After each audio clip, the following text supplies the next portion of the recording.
बिस्मिल्लाहिर्रहमानिर्रहीम। अल्लाह के नाम से शुरू जो बड़ा मेहरबान और नहायत रहम करने वाला है। अस्सलाम वालेकुम रहमतुल्लाहि व बरकातुहू। लाखों करोड़ों दुरूद सलाम नबी पाक सल्लल्लाहु अलैहि वसल्लम और उनकी आल पर। 9 ज़िलहज का अमल हर हाजत पूरी। जो कोई ज़िलहज की 9 तारीख़ को 4 रकत नफल नमाज इस तरह से पढ़े कि हर रकत में सूरह फातिहा के बाद 3 मरतबा। वजीफ़ा बताने से पहले आप लोगों से रिक्वेस्ट है कि वीडियो को सदका जारिया की नीयत से शेयर ज़रूर कीजिएगा।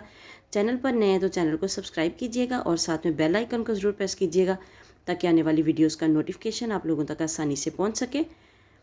तो हर रकत में सूरह फातिहा के बाद 3 मरतबा सूरह काफिरून और 21 मरतबा सूरह इखलास पढ़ें तो इंशाअल्लाह ताला इसकी जो भी जायज़ हाजत होगी वो ज़रूर पूरी होगी। आप लोग भी ज़रूर इस अमल को करने का एहतमाम कीजिएगा और सदका जारिया की नीयत से वीडियो को शेयर ज़रूर कर दीजिएगा। बहुत ही आसान सा अमल है, कोई मुश्किल अमल नहीं है, कोई ज़्यादा टाइम टेकिंग अमल नहीं है। तो कोशिश किया करें कि नेकी की बात को ज़्यादा से ज़्यादा फैलाया करें ताकि आप लोगों का भी नेकियों में हिस्सा हो और आप लोगों को भी सवाब मिले। मिलते हैं नेक्स्ट वीडियो में, तब तक के लिए अल्लाह हाफिज़।